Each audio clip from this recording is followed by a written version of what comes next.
세상에서는 물고기, 그 연어가 폭포를 타고 올라가는 것을 굉장히 놀랍게 이제 봅니다. 놀랍게 보고 굉장히 이제 칭찬을 하고 사람들이 거기서 노력과 또 분투와 투쟁과 열심을 다하는 것들을 사람들은 높이 칩니다. 물고기가 폭포를 거스러 오를 수는 있을 거예요. 왜냐하면 조그마한 물이라도 그 물을 또 박차고 올라갈 수 있는 하나의 발판이 되기 때문에 그렇습니다. 그런데 그 물고기가 물이 떨어지지 않는 하늘을 올라갈 수는 없습니다. 아무리 노력하여도 마찬가지죠. 우리 사람이 하늘을 올라갈 수 있다고 생각을 합니다. 비행기를 타고요. 그러나 우주 밖으로는 못 갑니다. 우주 밖으로 우주선이 가겠지요? 라고 목사님 질문할 수 있겠지만 여러분들이 우주 밖으로 갈 때는 또 다른 장치를 또 해야 됩니다. 그래서 갈 수 있는 것 같지만 사실은 못 갑니다. 하나님이 계신 하늘나라를 갈 수 있을까요? 아무도 못 갑니다. 죽지 않고는 못 가고요. 죽더라도 잘못 가면은 지옥으로 곤두박질 치는 것이 실제입니다. 성경은 사람들이 다 하나님 흉내를 내려고 많이 노력을 합니다. 과학을 발전을 시키는 것도 사람의 삶을 편리하게 하려는 그런 것도 있지만 여러분 조금씩 뭔가를 발견하고 조금씩 뭔가를 찾고 새로운 물질을 발견을 하고 그 새로운 물질과 인간이 그동안에 쌓아놓았던 수많은 업적들을 합쳐보니 대단한 것이 나오거든요. 그러다 보니 점점 자기가 하나님을 닮아가는 듯 착각을 하는 것이 인간입니다. 위대한 발명을 한 사람이 치고 여러분 어깨가 어색해지지 않는 사람이 없습니다. 이 세상은요 인공지능이라는 것이 이제 있어서 얼마 되지 않으면 여러분 놀라운 시대가 여러분 정말 펼쳐질 겁니다. 실제로 정부에 있는 고위 관리직들과 많은 학자들은 이렇게 말을 합니다. 무슨 말을 하냐면 지금까지 인류가 여러분과 나 인류가 살아왔던 상상해왔던 그런 세계와는 전혀 근본적으로 다른 세계가 앞으로 여러분 20년 안에 완벽하게 펼쳐진다라는 것을 공공연하게 이야기하고 있습니다. 심지어 뭐라고 말하는 줄 아세요? 새로운 인류, 지금까지 우리가 보지 못했던 새로운 인류가 100% 등장한다라고 여러분 학자들은 다 준비하고 있고요. 그 선두에 삼성과 미국의 몇몇 기업들이 여러분 앞장서서 달리고 있습니다. 그 말은 뭔가 하면 우리가 생각지 않았던 정말 새로운 인간, 그들이 등장한다는 것을 여러분 당연히 생각하고 있어요. 알파고 여러분 보았다시피 알파고는 벌써 이제는 저 태물이 되었습니다. 알파고는 인공지능의 그룹에도 쳐주지 않을 만큼 알파고보다 뛰어난 알파고들이 여러분 수천 대가 있습니다. 그것을 합치고 또 합치면은요 여러분 어마어마한 능력을 발휘하게 되는 겁니다. 그래서 결국에는 어떤 시대가 오느냐 하면 창세기에 있던 그 영혼 없는 인간들 있죠. 그 시대가 오는 것이고 결국에는 이 성경에서 말하는 무서운 싸움이 영적인 인간과 비영적인 인간들의 무서운 싸움이 결국은 일어나는 겁니다. 육신으로서는 우리가 져요. 예수 믿는 사람들이 육신으로서는 100% 집니다. 그러나 여러분 아시죠? 육체가 지고 믿음이 이기고 육체는 목이 잘리고 육체는 십자가에 달리더라도 우리의 믿음이 결국 이기는 것이기 때문에 역시 주님이 부활하신 것처럼 놀라운 방법으로 내가 너에게 크고 비밀한 일을 보여주시리라 하신 그 예레미야의 예언처럼 우리가 상상하지 못했던 놀라운 방법으로 하나님은 결국은 이기게 될 겁니다. 그렇기 때문에 여러분 우리는 무엇을 해야 되느냐? 쉽습니다. 굉장히 간단합니다. 모든 선지자들이 그토록 많이 말했던 것, 여호와를 경외하는 것이 지식의 근본이다. 우리가 할 것은 딴 것 없어요. 무엇을 하든지 또 무엇을 하지 않든지 누구를 만나든지 또 누구를 만나지 않든지 내가 자식이 있든지 자식이 없든지 물질이 있든지 물질이 없든지 해야 될 단 한 가지 반드시 그 이름 뭔가 하면 하나님만 경외하는 그것, 하나님만 높이는 것, 하나님을 내 삶의 최고로 여기는 그것이 여러분 결국에는 승리하는 신앙이 되는 겁니다. 그래서 이 자리에 있는 혹시나 젊으신 우리 집사님들, 내가 오래 살 것 같다라고 생각하시는 또 우리 40, 50대 집사님들은 무엇을 놓고 기도해야 되느냐. 앞으로 우리의 세대가 더 신앙생활하기가 더 어려워질 것인데 그때에도 내가 너희에게 믿음을 보겠느냐 하신 것처럼 진실로 끝까지 믿음을 지키고 끝까지 하나님만 섬기는 여러분이 되기를 예수 이름으로 축원합니다. 이 구절은 이번 주 원로님께서 설교하시다가 언급하셨던 그 민수기 23장에 나오는 그 두 구절이에요. 여기 이 말을 누가 했냐 그러면 발람이라는 선지자가 말을 합니다. 발람이라는 선지자는 어떤 사람인가 하면 신약 성경에 몇 번 나와요. 어떻게 나오냐면 발람이라는 선지자가 어떤 왕의 돈을 먹고서 사꾼 선지자가 되어가지고 그 돈 먹은 왕의 돈을 주는 왕의 원하는 대로 기도를 해주는 겁니다. 축복을 해주는 겁니다. 그래서 너가 발람의 어그러진 길로 갔구나 이라고 말을 꾸짖으면서 주의 종들이 특별히 말씀을 갖고 가르치는 사람들이 하나님의 뜻과는 반대되는 길을 가는 것에 대해서 굉장히 경고하는 부분이 있습니다. 그 실제 본문이 지금 우리가 읽고 있는 이 부분이에요. 자, 발락이라는 유명한 왕이 있습니다. 발락. 락자로 끝나는 것은 왕이란 말이에요. 발락이라는 유명한 왕이 있는데 이 왕이 이스라엘을 이기려고 합니다. 그런데 도저히 이길 수가 없어요. 왜 못 이기겠어요? 이유는 간단합니다.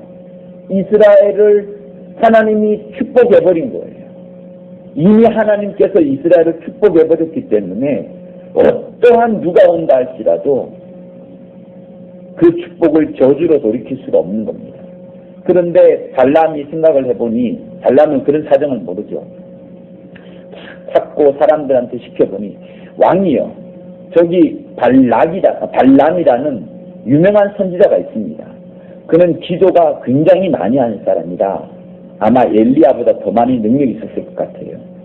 그래서 그가 기도하면 놀라운 일이 벌어지고 심지어 없던 물도 생기고 없던 불도 하늘에서 내려올 만큼 굉장히 능력 있는 선지자가 발람입니다 라고 말해줬어요.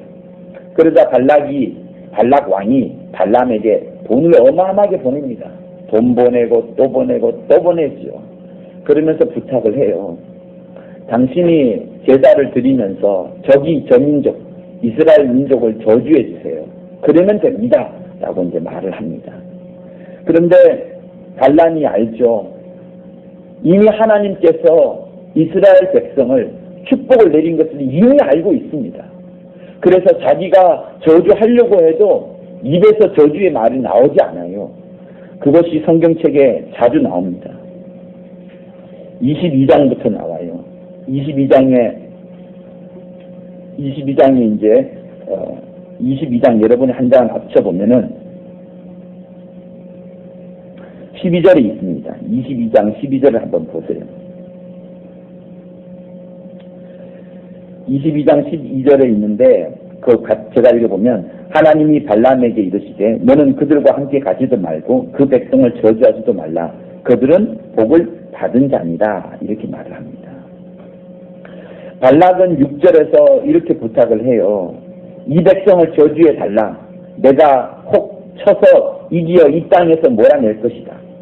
그대가 복을 비는 자는 복을 받고 저주하는 자는 저주를 받을 줄을 내가 알미니라 라고 발람이 발락에게 말을 하면서 발락이 발람에게 말하면서 그 발람의 굉장한 능력을 높여주는 것이 6절이지만 발람은 그렇게 말하는 거예요. 12절에서 말했던 것처럼 이미 복을 받은 자이기 때문에 저주할 수 없다라고 말합니다.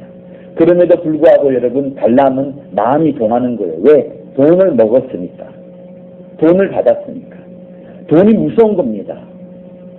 돈 때문에 얼마나 많은 사람들이 이리저리 휩쓸립니까? 주의 종도 그러는데 하물며 평신도는 어떻게 했어요? 그래서 발람이 저주하러 이제 갑니다.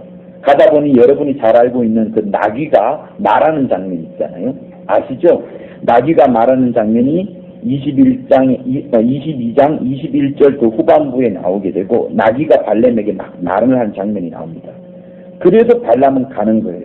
그 간 장면이 23절에 나오는 것이고, 그래서 첫 번째 예언을 이제 발람이 하지만 역시 그때에도 저주가 안 되는 거예요. 저주하러 갔는데 그 입에서 나오는 것은 결국에는 저주하지 않는 말이 입에서 툭 튀어나오는 겁니다. 그래서 8절에 23장 8절에는 이런 말을 하죠. 하나님이 저주치 않으신 자를 내가 어찌 저주하며 여호와께서 꾸짖지 않으신 자를 내가 어찌 꾸짖을꼬라고 말을 해버리는 겁니다. 그러니 이 발라방은 얼마나 확연하겠어요. 돈도 줬고 그렇게 많이 줬는데 기도하러까지 와가지고 막상 입을 열었는데 저주하는 말이 안 나오는 거예요. 자, 그래서 다시 발람이 두 번째 예언을 하려고 이제 합니다. 두 번째 예언을 하려고 딱 입을 또 열었는데 그 입을 열었을 때 했는 말이 오늘의 본문이에요. 하나님은 인생이 아니시니 시건치 아니시고 인자가 아니시니 후회가 없으시도다. 어찌 그 말씀하신 바를 행치 아니하시며 하신 말씀을 실행치 아니하시랴 라고 말씀하시면서 하나님이 일단 복을 줘버리면 절대로 그 복을 돌이킬 수 없다. 하나님께서 일단 한번 말을 해버리시면 반드시 그 말씀을 시행하신다는 말을 여러분 저주를 해야 되는데 대신 하나님의 말씀을 지금 발람이 하고 있는 겁니다. 그러면서 하는 말이 그거예요. 내가 축복의 명을 받았으니 어찌 내가 축복을 돌이킬 수 있겠느냐라고 말을 해버립니다. 그래서 다시금 또 발락왕이 발람에게 화를 내는 장면이 또 나와요. 여러분, 제가 서두에 물고기가 하늘을 올라갈 수 없단 말을 했지요. 사람이 아무리 노력하지만 되지 않는 것이 있습니다. 순리와 영리가 있어요. 조그만 영리는 여러분 깨뜨릴 수 있습니다.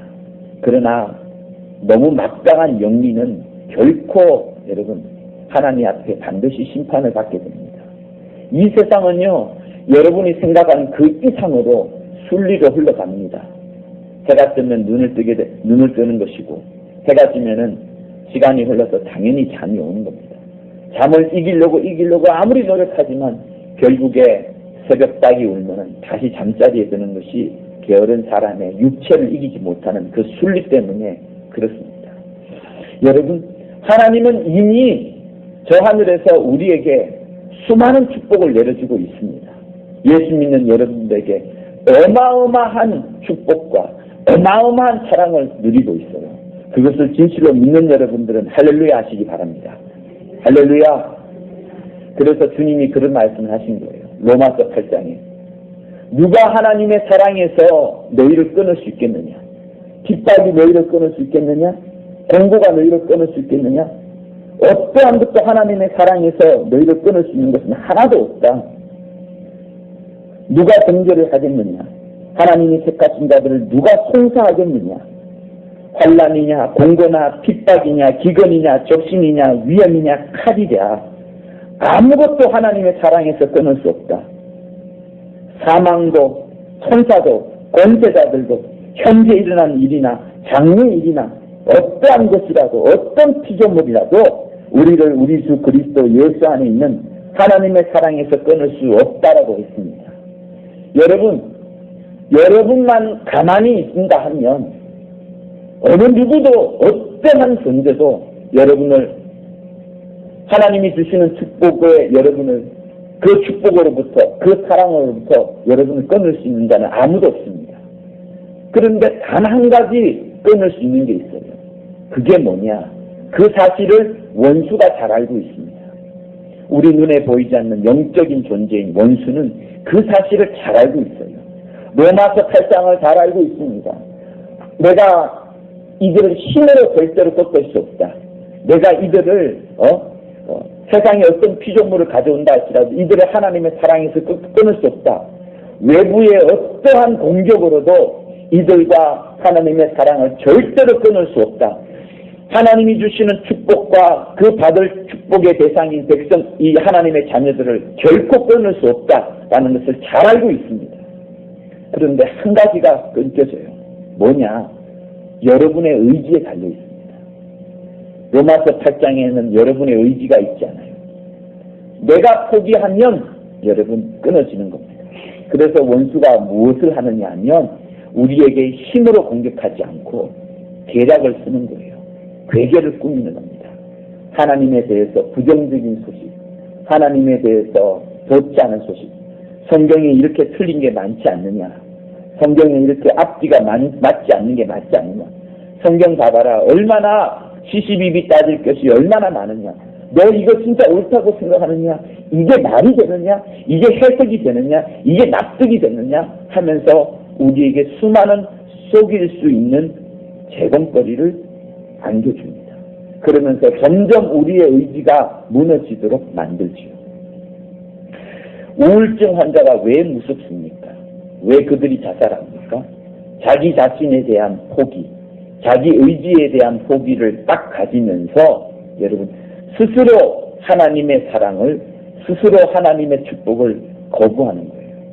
그때부터 망하는 겁니다. 여러분이 여러분의 의지만 놓치지 않는다 그러면 우리는 가만히 있어도요 하나님의 축복을 받는 겁니다.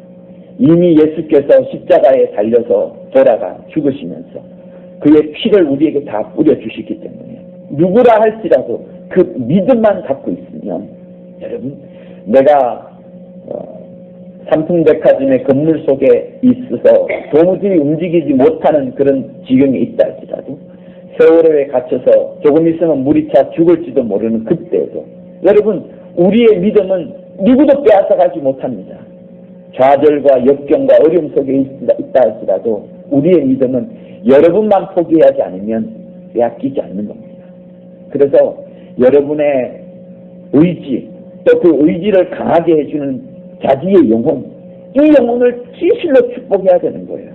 아무리 상황이 어렵다 할지라도 그 상황은 여러분 원수가 가져주는 상황일 수도 있고 또 기쁜 자라면 원수가 아니라 하나님께서 훈련이라는 과정을 위해서 어려운 상황을 주시기도 합니다. 그렇기 때문에 어려울 때 뭘 해야 되느냐, 더 나를 축복하고 어려울 때 더 자기 자신을 더 아껴주고 어려울 때 더 하나님을 붙드는 것이 우리에게 진실로 필요합니다. 내가 축복의 명을 받았는데 그가 하신 축복을 내가 어떻게 돌이킬 수 있느냐. 하나님이 축복을 주시려고 하는데 선지자, 목사, 귀의 종, 그 누구라 할지라도 그 축복을 어떻게 막을 수 있냐는 겁니다. 절대로 막지 못합니다.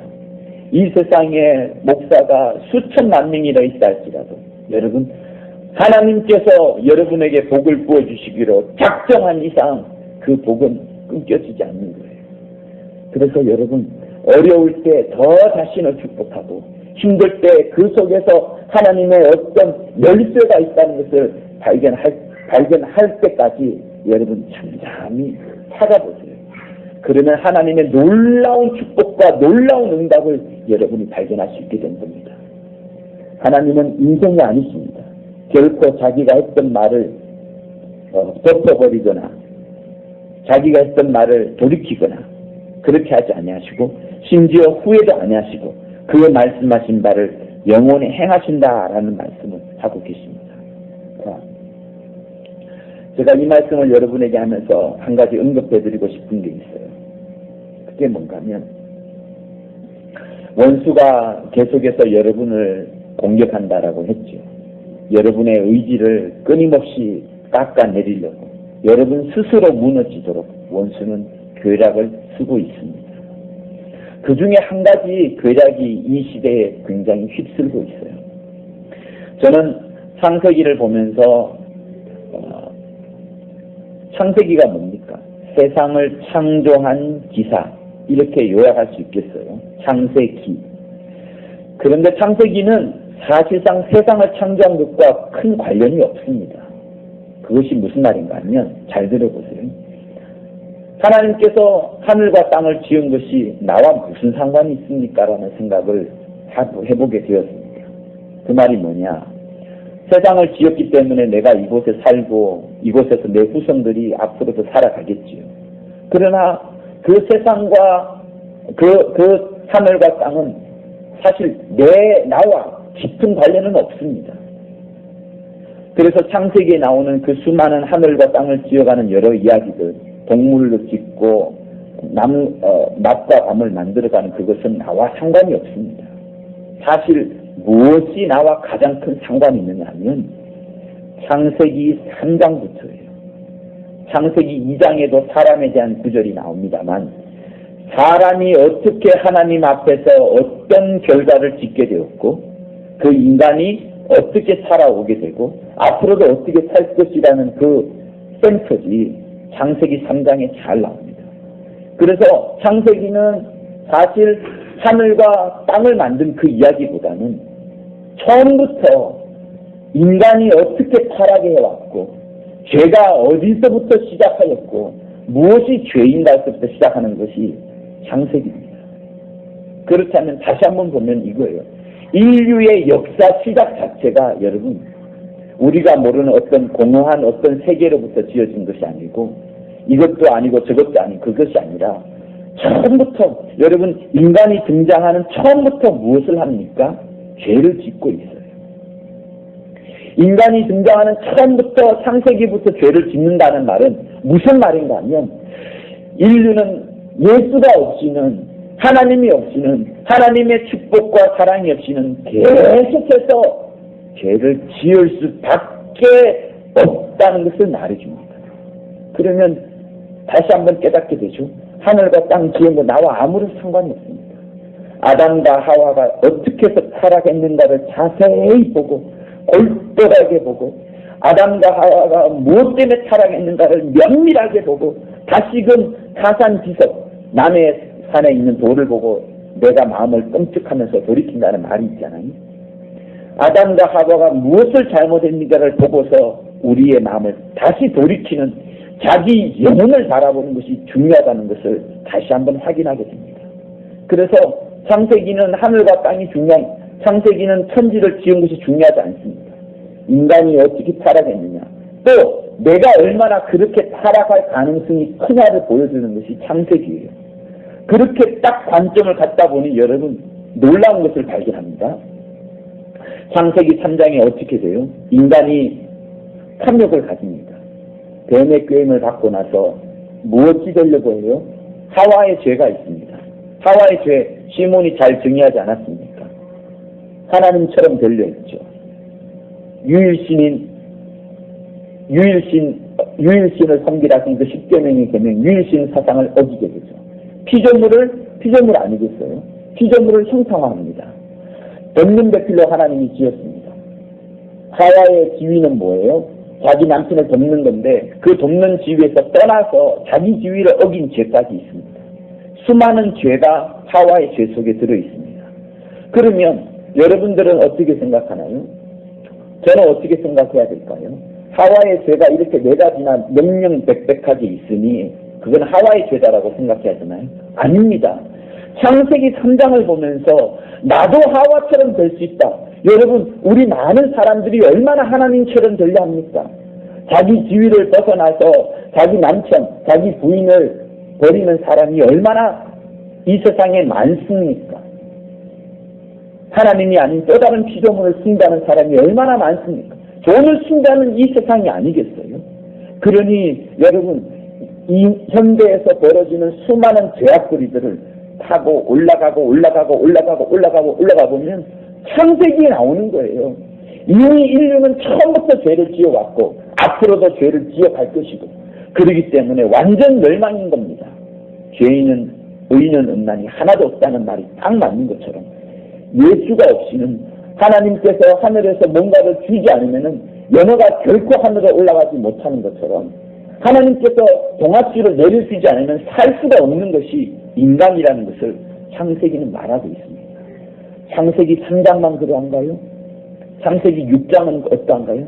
창세기 6장에는 하나님의 아들들과 사람의 딸들이 나와서 자기들의 좋아하는 대로 결혼하였다라는 말이 나옵니다. 하나님이 좋아하는 게 아니에요. 하나님이 좋아하시는 대로 하나님의 아들과 하나님의 딸들이 결혼해야 되는데 자기들의 좋아하는 대로 갔다는 거예요. 이 세상 사람들이 얼마나 자기들의 좋아하는 대로 흘러갑니까? 후반부에 뭐가 나와요? 고대 유명한 용사였다. 용사가 뭡니까? 싸움하는 사람이에요.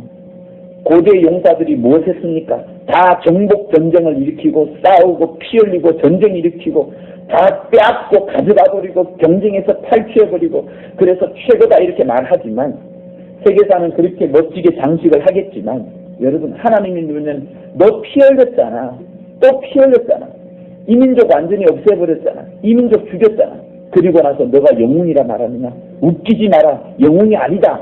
이렇게 말하는 것이 창세기 6장에 나오는 구절이에요.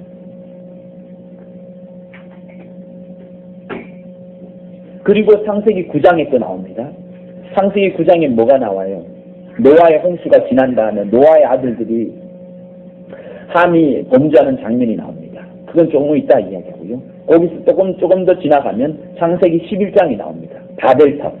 바벨탑에서 나오는 대표적 단어가 뭡니까? 야, 우리가 지면에 흩어짐을 막자.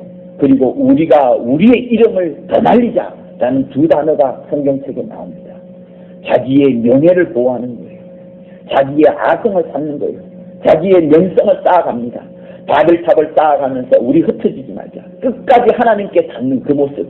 여러분 이 세상에 있지 않습니까? 그러니 성경 전체는요. 창세기 전체는 인간들의 수많은 죄악들을 열렬히 나열하고 있고 그 모습이 현재도 나타나고 있고 그 모습이 앞으로도 나타날 것이라는 것을 말해주고 마침내 아브라함을 통해서 아브라함의 복을 하나님과 아브라함 사이에 복에 대한 언약을 맺는 12장 이전까지는 인류는 전부 죄악거리들만 가득 차 있는 것이 창세기 내용입니다. 9장은 어때요? 9장은 우리가 쉽게 지나칠 수 있어요. 왜? 그냥 함이 둘째 아들 함이 아버지의 하체를 보고 그거 이야기를 했고 그 부끄러운 것을 왜 노출했냐라고 딱 우리는 넘기기 쉽습니다. 그래서 불효한 함으로 우리는 그냥 생각하고 넘어질 수 있어요. 그러나 여러분 그렇지 않습니다. 영적인 세계를 아는 우리, 영적 지식을 아는 우리는 그 정도로 9장을 해석해서는 안 됩니다. 거기에는 놀라운 의미가 담겨져 있고요. 우리 베레아 사람들이 먼저 깨닫고 수많은 사람들에게 알려주어야 되는 미묘한 영적인 전쟁과 영적인 배경이 그 창세기 9장에 담겨져 있습니다. 보세요. 하나님께서 축복한 자를 어느 누구도 막을 수가 없습니다. 그리고 하나님께서 저주한 자를 어느 누구도 풀 수가 없습니다. 여러분, 하나님은 이미 마귀를 저주를 했어요. 창세기 3장 15절 16절에서 너는 동심토록 데려다닐 것이고 영원히 흙을 먹을 것입니다. 그러나 너는 반드시 나중에 여자의 후손으로 인하여 내 머리가 밟혀 버릴 것이라는 약속을 심판을 내려버렸습니다. 끝난 거예요. 창세기 때부터 끝난 겁니다.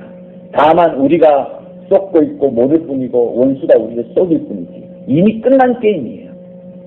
자, 이 말을 반대로 말하면 뭐냐? 여자의 후손을 믿는 자는, 여자의 후손을 따라가는 자는 반드시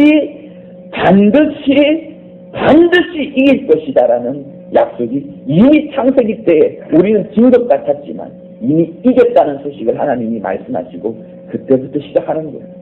그러니 여러분, 우리가 신앙생활하면서 떨리는 사람은 과거도 모르고 미래도 모르는 사람입니다. 신앙생활하면서 두렵고 떨리는 사람, 불안한 사람, 신앙생활하면서 뭐가 뭔지 모르는 사람은 창세 때 이야기도 모르고 미래에 이루어질 요한계시록의 이야기도 모르는 참 아둔한 사람입니다. 사랑하는 여러분, 창세기 9장에 나오는 노아의 하체를 본 함이 왜 잘못했냐면 이런 거예요. 원래 하나님은 뭘 원했냐 그러면 하나님께서는 함의 노아의 하체가 보여지더라도 함이 그것을 딱 덮어버리고 형제들에게 말하지 않았으면 되는 거예요. 그게 하나님이 원하시는 거예요. 하나님이 원하시는 것은 아버지의 하체를 보고 아버지의 약점과 아버지의 치부를 보았다 할지라도 그 치부와 약점을 본 사람이 먼저 덮어버리기를 하나님이 원하시는 거예요. 근데 그것을 형제한테 이야기합니다. 그러면 함 혼자 본 것이 아니고 형제가 보게 되는 거예요. 다른 형제가 보게 되고 그들이 뒷걸음쳐가면서 가서 이불을 떨어졌다고 하잖아요. 이거는 단순한 불효에 대한 이야기가 아닙니다. 보세요. 함은 아버지의 하체를 보았을 뿐만 아니라 아버지의 하체를 보면서 그것을 말을 했습니다. 성경은 단순히 그렇게만 이야기를 하고 있어요. 그러나 그 이면이나 또 수많은 유대인들이 쓴 이야기들을 자세히 훑어보면 자세히 이야기합니다. 뭐라는 말하면 함이 아버지의 하체를 본 것은 그냥 단순한 아버지의 하체를 본 것이 아니라 아버지의 모든 부끄러운 모습들을 잘 본 것인데 본 것은 괜찮아요, 여러분. 아니 본 것도 사실은 우리가 이렇잖아요. 한번 보세요. 여기 지금 스마트폰이 있습니다. 스마트폰이 있으면은 저기 스마트폰 있구나 라고 쓱 지나치면 되는데 저게 왜 있지? 뭐지? 저 스마트폰 갤럭시 9 정도는 합시다. 최신형이다 해요. 그러면 나에게 없고 모두에게 없는 최신형이기 때문에 궁금합니다. 만져보고 싶을 것이고 기능이 뛰어나면 우리가 마음을 조금 다르게 푼다면 가져갈 수 있을 거예요. 그러니 잘 한번 보세요. 보는 거하고 그거를 면밀히 보는 거하고 다릅니다. 제가 여러분의 얼굴을 축복하는 눈으로 보는 거하고 여러분을 음탕한 눈으로 보는 거하고의 그 눈빛은 굉장히 다릅니다. 남자들은 못 느끼지만 여자들은 느낀다고 하죠. 저 사람의 눈이 나를 이상한 눈으로 쳐다보는 것 같아요. 느낍니다. 본다는 것은요. 그래서 다양한 뜻을 갖고 있습니다. 그냥 슬쩍 보는 거하고 면밀히 보는 거하고 그거를 저게 뭘까 주도 면밀하게 어떤 목적으로 어떤 의도를 갖고 보는 거하고는 굉장한 차이가 있습니다. 그런데 함이 아비의 하체를 어떻게 보았냐면요. 그 히브리어 원어 성경을 보면은요. 거기에 보다라는 단어가 있는데 거기에 보다는 단어는 어떤 단어인가 하면 그냥 슬쩍 보는 게 아니에요. 슬쩍 보는 게 아니고 굉장히 깊게 굉장히 제대로 굉장히 주도 면밀하게 보았다라는 단어를 쓰고 있습니다. 예를 들면 보세요. 지갑을 제가 요 밑에 어딘지 몰라요. 이보다 더 밑에 소파 밑에 있다고 그래요. 그러면 지갑 찾아봐 하면 우리 이렇게 찾습니다. 근데 소파 밑에 있는 지갑을 찾아보아 하면 그때에 보는 것은 그냥 제가 이렇게 쭉 훑어보는 거하고 소파 밑에 있는 보려면 어떻게 돼요? 몸을 수그려서 불빛을 켜고 자세히 뒤져가지고 막 끄집어내고 이렇게 주도 면밀하게 찾는 것을 말하는 겁니다. 그래서 그냥 보는 거하고 소파 밑에 물건에 들어가 있는 것을 찾아낼 때 보는 거하고 한국에서의 단어는 똑같지만 히브리어에서의 단어는 굉장히 다릅니다. 여러분이 원로님께서 많이 해서 들었던 것처럼 알다라는 단어 있잖아요. 알다라는 단어도 우리는 그냥 아는 것이지만 구약의 히브리 사람들이 쓰는 아는 단어는 두 가지 뜻이 있습니다. 그냥 아는 거하고 경험하다. 그래서 내가 저 부인을 압니다. 나의 부인을 압니다라는 것은 내가 나의 부인과 관계를 맺었다는 깊이 안다는 뜻을 말하는 거예요. 아니면 그냥 안다. 두 가지 뜻이 있습니다. 그것처럼 함이 노아의 하체를 보았다 할 때의 그 단어는 어떤 단어를 쓰고 있냐 그러면 주도 면밀하게 뭔가를 찾는 마음으로 뭔가를 구해내는 마음으로 어떤 의도를 갖고 보았다는 단어를 쓰고 있어요. 그래서 제가 깜짝 놀랐습니다. 함은 그냥 본 게 아닌데요. 함은 아버지의 약점. 저는 아버지의 약점은 그냥 이 신체의 하체만이라고 말하지 않겠습니다. 왜? 우리는 창세기 9장을 그냥 단순한 분류로 볼 것이 아니에요. 제가 나중에 이 결론은 이제 점점 들어가고 있으니까 잘 의미해 보세요. 아버지의 하체를 그냥 본 것이 아닙니다. 그 아버지의 하체를 음미하면서 본 거예요. 다른 생각을 갖고, 다른 뜻을 갖고, 그렇게 본 거예요. 그리고 그 하체를 보고 나서 어떻게 했냐면 그거를 자기만 하지 않고 형들에게 말을 해버린 겁니다. 형들에게 무슨 말을 하는지 우리는 알 수가 없어요. 그러나 형들은 굉장히 기분이 나빴을 겁니다. 그래서 그들은 아버지의 하체를 그들도 보았지만, 왜냐하면 뒤로 가야 되니까 슬금슬금 가면서 봤지만 함이 보는 눈과는 다른 눈으로 본 겁니다.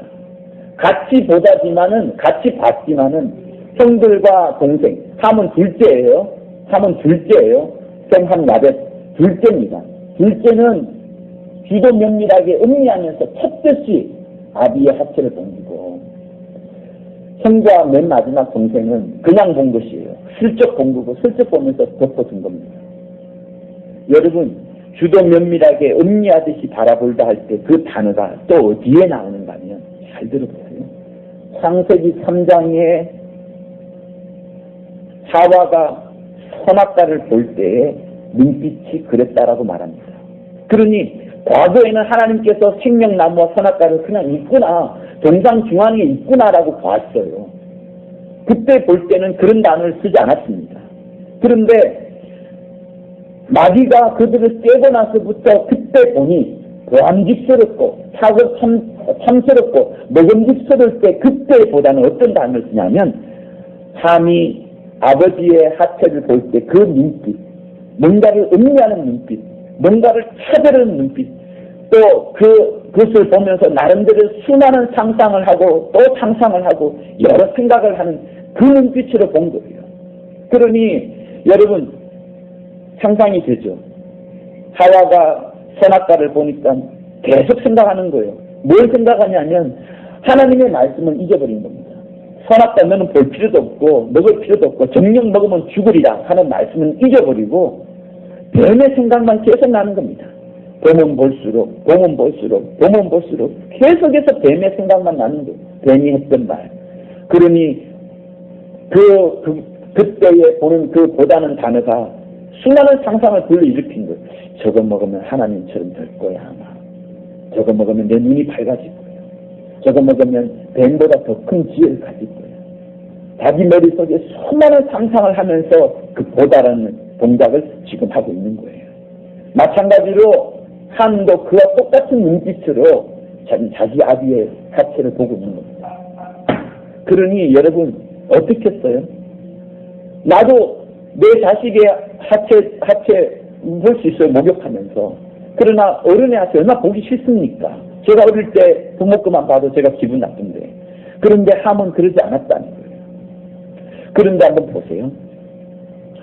잘못은 함이 했어요. 그런데 누가 저주를 받느냐 하면 함이 저주를 받지 않습니다. 누가 저주받아요?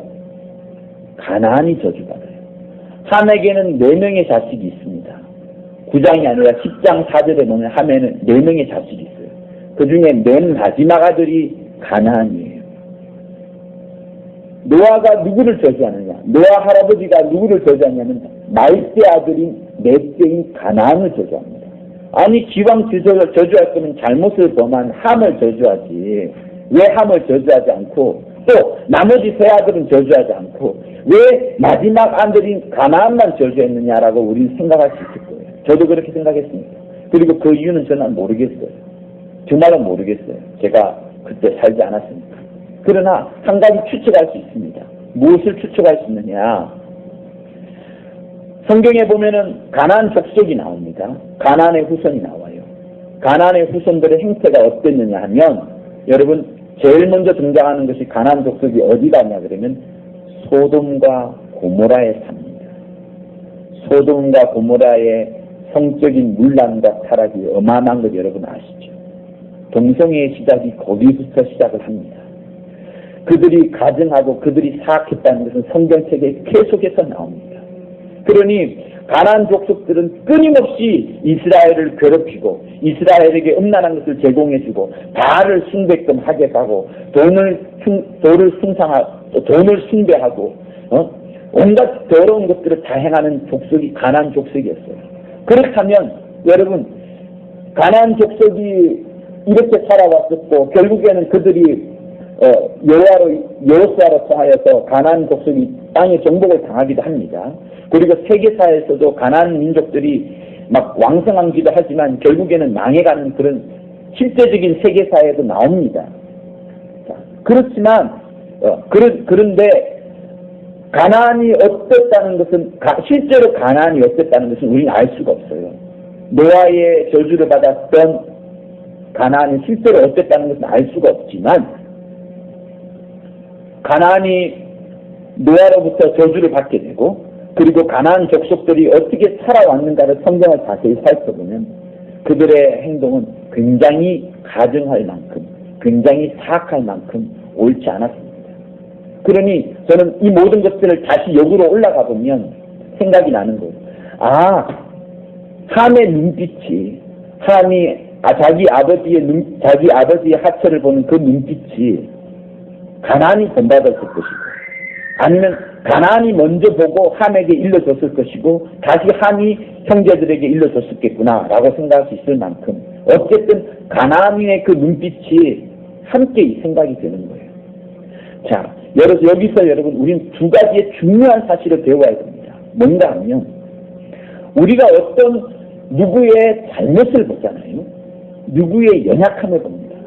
누구의 어떤 집안에 좋지 않은 소식을 들어요. 예를 들면 요즘 하도 많으니까 남편이 바람을 피웠대. 부인이 어떻게 했대.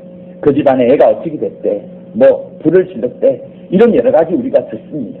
그러나 그것을 전파하는 것은 굉장히 나쁜 거예요.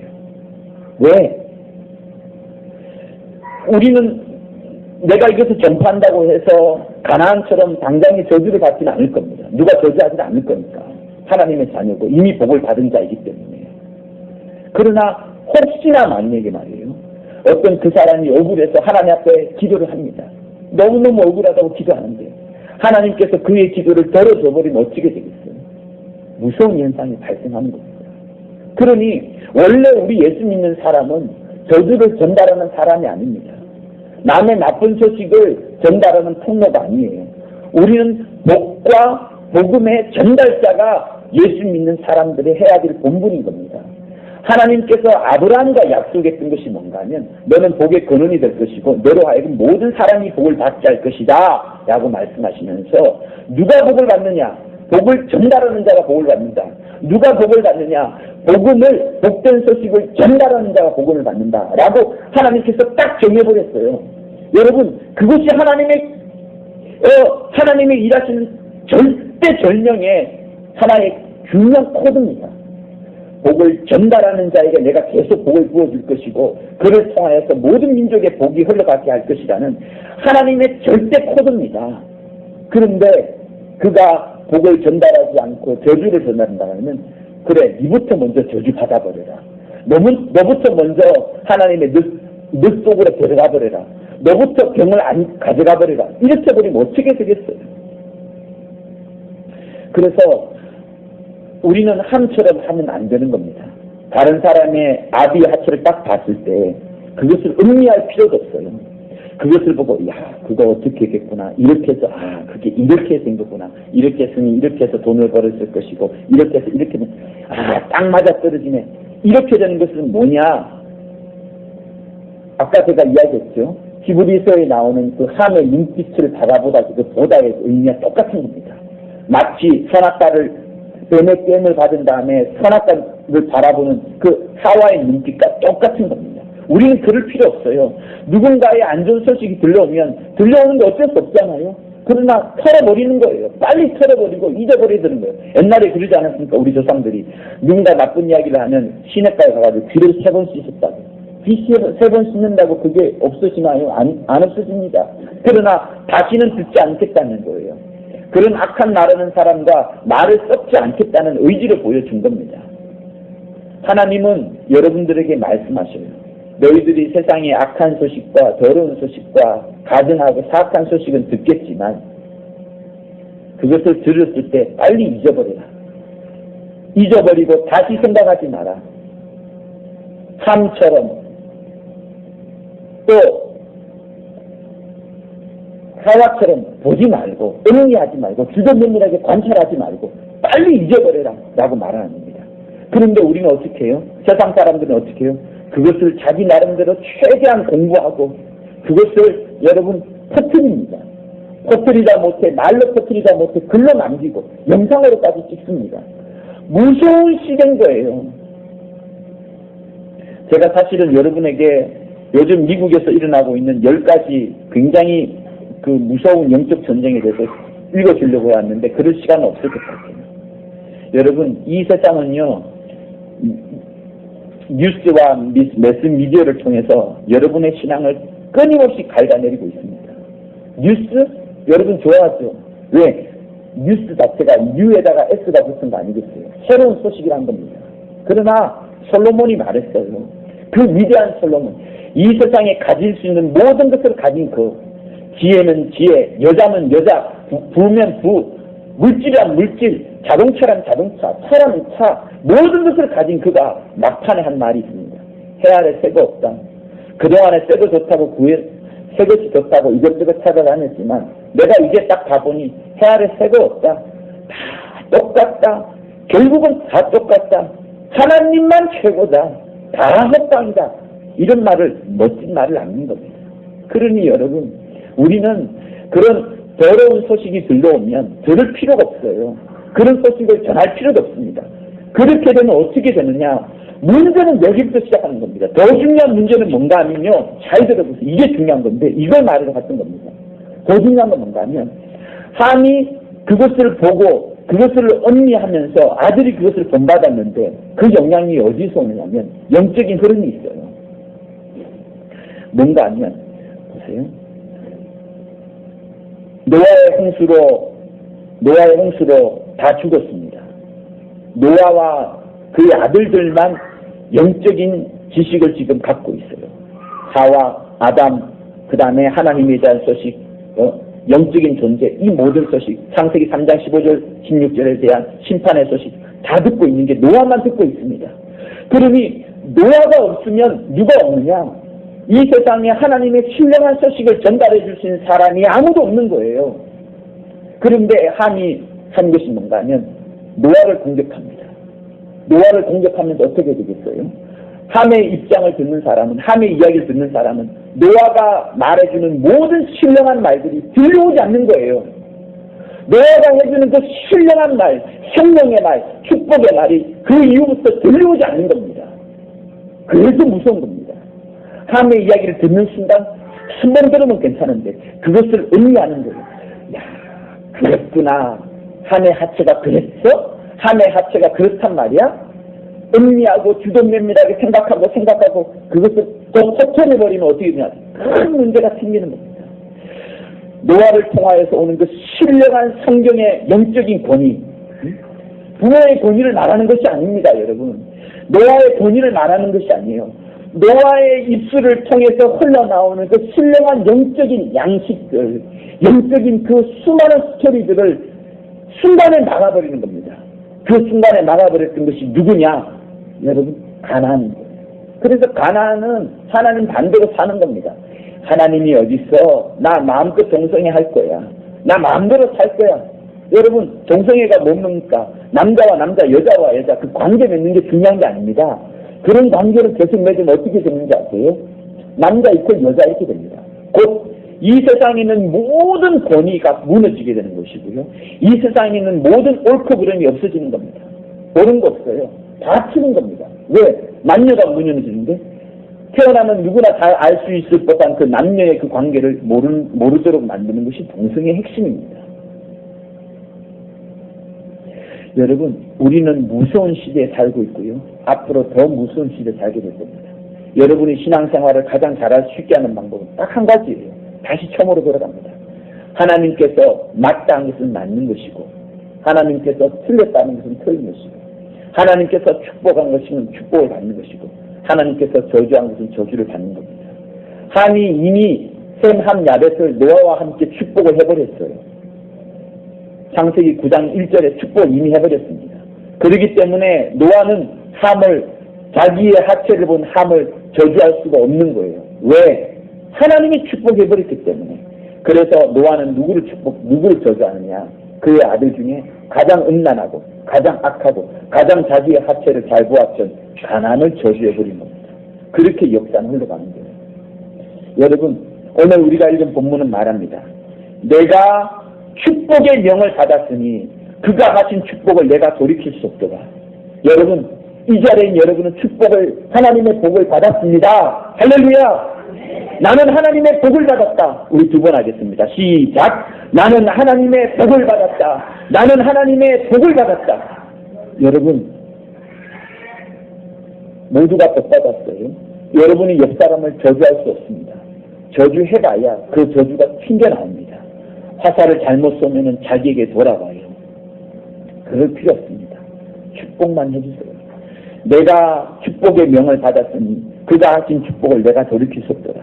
돈을 많이 처먹고도 또 두 번이나 처먹고 세 번이나 처먹은 이 발람 역시도 하나님 앞에 가서서 그의 입술로 말할 때는 저주가 아닌 축복의 말을 할 수밖에 없었던 것이 하나님의 영에 사로잡힌 자의 할 수밖에 없는 도리인 겁니다. 여러분, 아무리 악한 자가 우리 앞에서 우리를 저주한다 할지라도 결국은 하나님 앞에 그거 딱 쓰면은 우리를 저주하지 못하고 축복을 할 수밖에 없을 겁니다. 여러분들도 마찬가지입니다. 내가 인생을 살아가며 다른 사람의 약점, 여러분 그 약점 봐봐야 아무런 소용없습니다. 재밌습니까? 재미없습니다. 재미라도 여기지 마세요. 재미있게라도 보지 마세요. 그래서 드라마에서 보여지는 그 수많은 그 불륜과 그런 것들을 보고 여러분 우리가 대리만족할 필요가 뭐 있습니까? 힘이 볼 것도 없습니다. 차라리 자녀를 불러다가 너 여기 앉아있나? 잘 들어! 하고 환승가 불러주고 너 이대로 살아야 돼. 라고 이렇게 말을 해보주세요. 여러분, 그러면 자녀가 삽니다. 다른 거 방학이니까 스키장 데리고 가야 되겠다. 좋은 거 경험을 줘야겠다. 그거 아무리 해줘봐야 신령한 영적인 축복을 전달해주지 못하면 그 자녀는 아는 겁니다. 돈 많이 주면 뭐합니까? 돈 때문에 하나님을 버리는데. 여러분, 우리는 내가 무엇을 하든 어디로 가든 또 무엇을 누리지 못하고 무엇을 찾지 못하고 무엇이 없다 할지라도 눈에 보이지 않는 신령한 하나님의 축복만을 전달해 줄 수 있는 여러분이 될 수 있기를 예수 이름으로 축원합니다. 내 일평생 하나님의 복만을 전달하리라. 내 일평생 하나님의 축복만을 말하리라 라고 말하는 여러분이 되기를 예수 이름으로 축원합니다. 내가 축복의 명을 받았으니 축복만 합니다. 내 영혼아 축복만 하자. 내 영혼아 축복만 하자. 이렇게 두 번 하고 간절히 기도하도록 하겠습니다.